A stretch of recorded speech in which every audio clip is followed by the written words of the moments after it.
most recognizable martial arts legends in the world, Jet Li.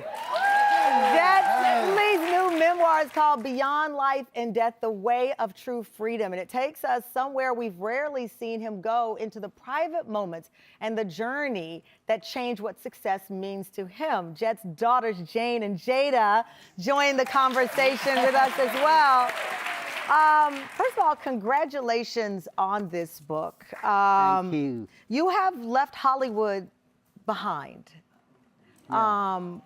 But the path forward is the one of finding true happiness. Yes. That is the perspective of this book. And it came after, which it's incredible, you had 3 near-death experiences in a short period of time. Yes.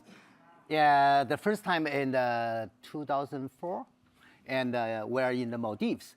There is a tsunami come. Yeah. You know, the big tsunami. She's 1 year old. I carry her, is 4 years old, on my shoulder. The water take her, run away.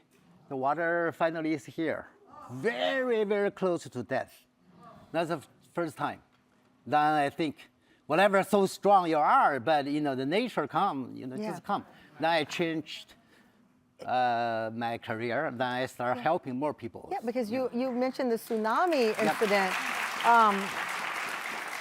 Another incident you had, you fell off an 8-foot platform. Yes. And then you experienced, in another incident, severe altitude sickness. When I was reading this, it read like a movie script. And I say, when you go through that many testing moments in your life, you're bound to go on the other side and say, why am I still here? And what am I supposed to be giving to the world? Yes. How did you find that answer, Jet? Yeah, what I learned for 3 times go through the death, I think, why I'm still alive? Yeah. Wow, that must mean something. I try to help more people. Yeah. You know, a lot of people around the world love me, what I can do for them. So since then, I started a foundation in China. Finally, 18 years, we help 62 million people in the disaster. I gotta ask you, Jada and Jane, I told you in the commercial break, I'm on social media one day, and you know, this trend, it says, you know, Mom, Dad, where were you in the 90s? You guys posted a video with your dad, where were you in the 90s? And then all of these films and his life as an action superstar start to flood. I love to watch our audience. Look, all of these moments.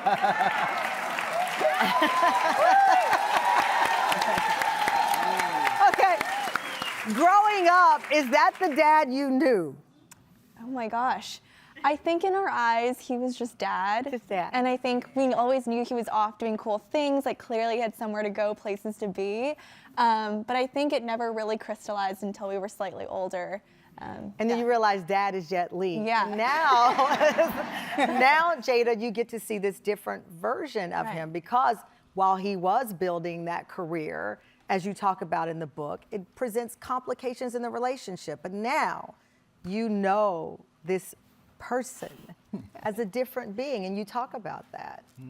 Yeah, so actually our relationship went through a lot of different changes in the last few years. Like, we went from being just daughter and father to kind of really becoming friends. And so in the book we talk about this kind of 3-month journey where he drops everything to come support me, and we live together and we travel together and we you know, learn about Buddhism, because I was asking him how he ended up so happy, and so he really was like, let me show you. Like, I would love nothing else but to show you.